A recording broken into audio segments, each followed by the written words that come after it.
Why was the show Barney recently cancelled? Well, if you didn't know, Barney was a purple dinosaur who bonded with little kids, as the creators of Barney wanted little kids to look up to him. But sadly, this would all change because of this scene where Barney is seemingly sad about something. And that's because he's seen Big Bird shot and killed on television. Barney couldn't believe it and said, "Why did this even happen?" Let the kids he kidnapped free and ran to his car. Meanwhile, Cookie Monster's at his office in the hood and tells his Crips he's gonna go out and kill Elmo's whole gang. Finally, Barney arrived on Sesame Street and yelled out, "Who killed Big Bird? Come outside and catch this fade." That's when Barney seen a dinosaur that owed him money. So then he beat him up. Barney slammed him to the ground and started punching him. Slapped him in the face, took his money and said, "Do you know who I am, Goofy?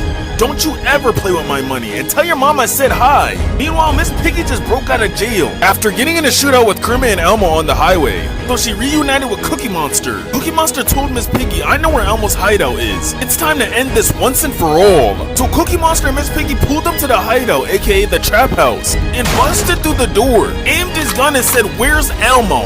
Tell me or you're gonna meet your great-great-grandma." But the guy starts crying like a little girl and says, "I don't know." Cookie Monster picks him up and starts choking him. That's when Elmo busts out the cut and says, "What's going on in here? Who let this fat blue creature in here?" Then Cookie Monster said, "I did." It all ends here, Elmo. I'm not going back to jail. They only give me vegetables. That's when Barney busts from behind the curtains and says, "Don't worry, you're not going to jail." Then Elmo takes out his knife and says, "You're not leaving this building alive." So Barney and Elmo shot and stabbed up Cookie Monster, leaving him dead at the bottom of the stairs. Later that night, Elmo and Barney sat down together, and Elmo said, "I'm sorry what happened to Big Bird, Barney. I couldn't save him."